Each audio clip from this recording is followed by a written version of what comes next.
Now going on to the vagus. Now there's this part right here. So we have the vagus nerve, but we also have the other organs down here. So the kidney, urinary bladder, penis, and uterus. So this is also from the sacral regions, these spinal roots down here. So how much time would that take depending on the person? Yeah, so the cool thing is that we talk more about metabolism next semester. Don't worry too much about that. But you might want to look at let's see, what's it? The absorptive and post-absorptive state. I think that might be, I haven't seen if that's in the OpenStax yet, but I know it's definitely in the Martini version. Okay, so sympathetic nervous system. So kidneys and bladder. So what does the sympathetic nervous system do to those? Well, thing is that, okay, sympathetic, okay, now you have to, it's going to tell you to hold it in.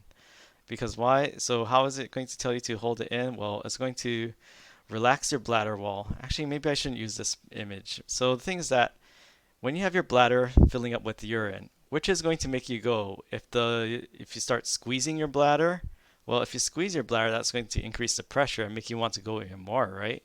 So the sympathetic nervous system, again, urination and defecation is parasympathetic. So this isn't time to go to the bathroom. You gotta deal with whatever intense situation you have right now. You don't have time to go number one or number two. So what the sympathetic nervous system do is go ease up on your urinary system. So it's going to relax your bladder wall so you don't have that pressure and the need urge to go to the restroom. And it's also going to constrict that urethral sphincter. Actually, there's two urethral sphincters, but what's it going to do? Well, again, sphincter, a ring of muscle, is going to close that door. It's going to constrict it. So it's going to hold it in. It's going to ease up and it's going to hold that urine in. You don't want to go quite yet. Oh, so actually, that sounds like a good backpack question. It's a little complex, but yes, yeah, it's funny because like some people they have overactive bladders or they're incontinent or it's funny like I forgot there was like some commercial where they said 1 out of 3 women like they have incontinence problems or when they laugh, they let out a little urine, and it's like, well, that seems awfully high.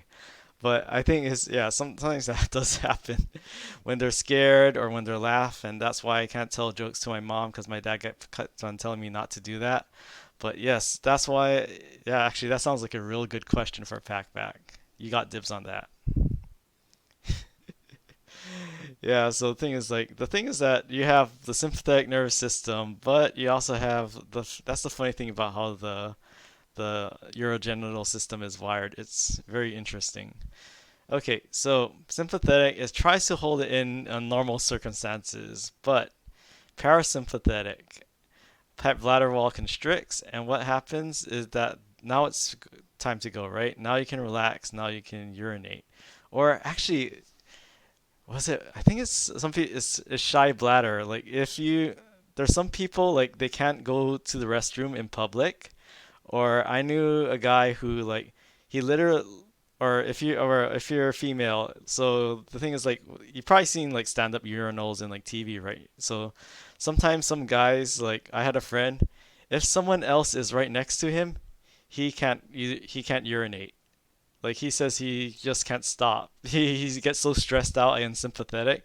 I guess it just shuts his his urethral sphincter and he can't go until the other guy next to him leaves. I mean, some people get so stressed out by that. I mean, there's probably some psychological papers written about that, or actually that sounds like another packback question someone can answer.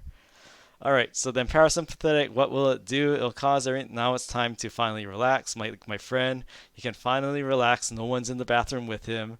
So then now the bladder wall can constrict. So the bladder wall is going to constrict to help to force the urine out by increasing the pressure within the bladder.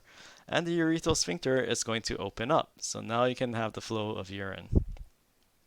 So like these people, they went really parasympathetic, and I know this guy's really great right here. Yeah, I mean, it's like, yeah, they're regretting their life choices, but yeah, they're super parasympathetic, chilled out, but so it's parasympathetic they didn't make it to the bathroom. Okay, so this is the interesting thing about or actually both reproductive system, male and female reproductive systems. The sympathetic and parasympathetic, they are dually innervated, but they work in interesting ways. So what happens? Well, thing is that if you're dealing with a intense situation, it's not time for reproduction and thinking about that, right? So you're going to constrict the blood vessels. You're not going to cut it off completely, but you're just going to divert the blood, more of that blood to where it's needed, like your skeletal muscles.